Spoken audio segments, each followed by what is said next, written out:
আবারও নিম্নচাপ, ভারী বৃষ্টিপাত, লাগাতার বৃষ্টিপাতের জের, আর যার জন্যই যোগাযোগ বিচ্ছিন্ন। ছবি দেখাবো বাঁকুড়ার, দেখুন যেখানে আবারও লাগাতার ভারী বৃষ্টিতে ভাসল রাস্তা, যাতায়াত প্রায় বন্ধ। ধগরিয়া থেকে হদল নারায়ণপুর যাওয়ার রাস্তায় নিম্নচাপের লাগাতার ভারী বৃষ্টিপাতে ফের ভাসল রাস্তা।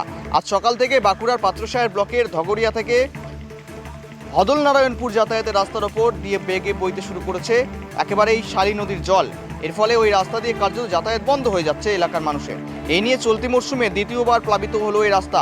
নিম্নচাপের জেরে গত বুধবার রাস্তা থেকে লাগাতার বৃষ্টি শুরু হয় বাঁকুড়া জেলায়। গত 48 ঘন্টায় জেলায় বৃষ্টির পরিমাণ মোট 122 মিলিমিটার। ভারী এই বৃষ্টিতে গতকাল বিকেল থেকে জলস্তর বাড়তে শুরু করে শালী নদীতে। অসুবিধা বলতে রাস্তায় জল উঠেছে, এটাই অসুবিধা। কোনো স্কুলের ছাত্রছাত্রীরা আসতে পারছে না, কোনো অ্যাম্বুলেন্স আসতে পারছে না, কোনো লোকজন যাতায়াত করতে পারছে না। এটা কোন রাস্তা? এটা হদনানপুর থেকে ধগড়িয়া যে রাস্তা, এটা কি মেন রোড? এটা হ্যাঁ মেনের থেকে শাখা বেরিয়ে হদনানপুর এইদিকে।